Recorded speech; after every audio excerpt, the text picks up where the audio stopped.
السلام علیکم ناظرین، خانہ کعبہ کی چابیاں سعودی شاہی خاندان کے پاس کیوں نہیں رکھی جاتی؟ جانیے مقدس ترین مقام کی چابیوں کے پیچھے چھپی ہوئی وہ معجزاتی تاریخ جو آپ کا بھی ایمان تازہ کر دے گی۔ اگرچہ سعودی فرمانروا کو خادمین حرمین شریفین کہا جاتا ہے، لیکن در حقیقت خانہ کعبہ کی چابیاں ان کے پاس کیوں نہیں رکھی جاتی؟ یہ چابیاں صدیوں سے شیبی خاندان کے پاس ہے، اور اس کے پیچھے ایسی کہانی ہے کہ آپ سن کر آپ کا ایمان تازہ ہو جائے گا۔ بیت اللہ کی چابیاں اس خاندان کے پاس اس لیے چلی آ رہی ہے کہ خود اللہ سبحانہ و تعالی نے اس کام کے لیے اس خاندان کا انتخاب کیا تھا، اور رسول اللہ صلی اللہ علیہ وآلہ وسلم نے چابیاں ان کے حوالے کی تھی۔ جب 8 ہجری میں مسلمان مکہ پر غالب آئے اور اسے فتح کیا تو نبی کریم صلی اللہ علیہ وآلہ وسلم نے خانہ کعبہ میں داخل ہونے کی خواہش ظاہر کی، لیکن اس کا دروازہ مقفل تھا۔ لوگوں نے بتایا کہ اس کی چابیاں عثمان ابن طلحہ کے پاس ہے۔ عثمان ابن طلحہ مسلمانوں کے مکہ مکرمہ فتح کر لینے پر خوفزدہ ہو کر خانہ کعبہ کی چھت پر چھپے ہوئے تھے۔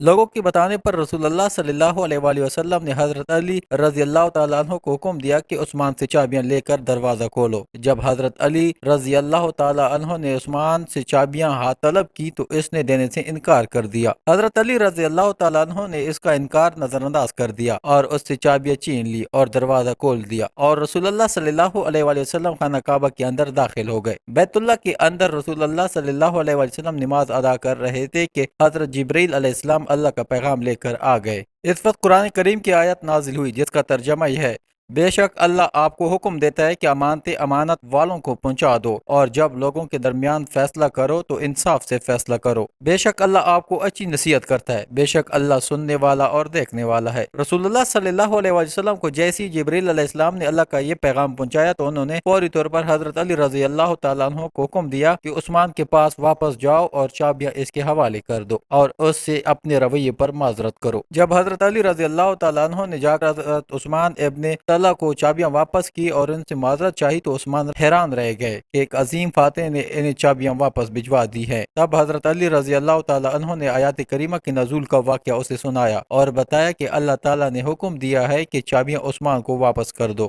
یہ سن کر عثمان ابن طلحہ نے فوراً کہا: میں شہادت دیتا ہوں کہ اللہ ایک ہے اور محمد رسول اللہ صلی اللہ علیہ وآلہ وسلم اللہ کے رسول ہے، اور اسلام قبول کر لیا۔ حضرت عثمان ابن طلحہ کے اسلام قبول کرنے کے بعد حضرت جبرائیل علیہ السلام واپس رسول اللہ صلی اللہ علیہ وآلہ وسلم کے پاس آئے اور چابیوں کے متعلق اللہ کا حکم سنایا کہ آج کے بعد تا قیامت خانہ کعبہ کی چابیاں عثمان ابن طلحہ کے خاندان کے پاس رہیں گی۔ اس دن کے بعد سے آج تک خانہ کعبہ کی چابیاں اسی خاندان کے پاس ہے۔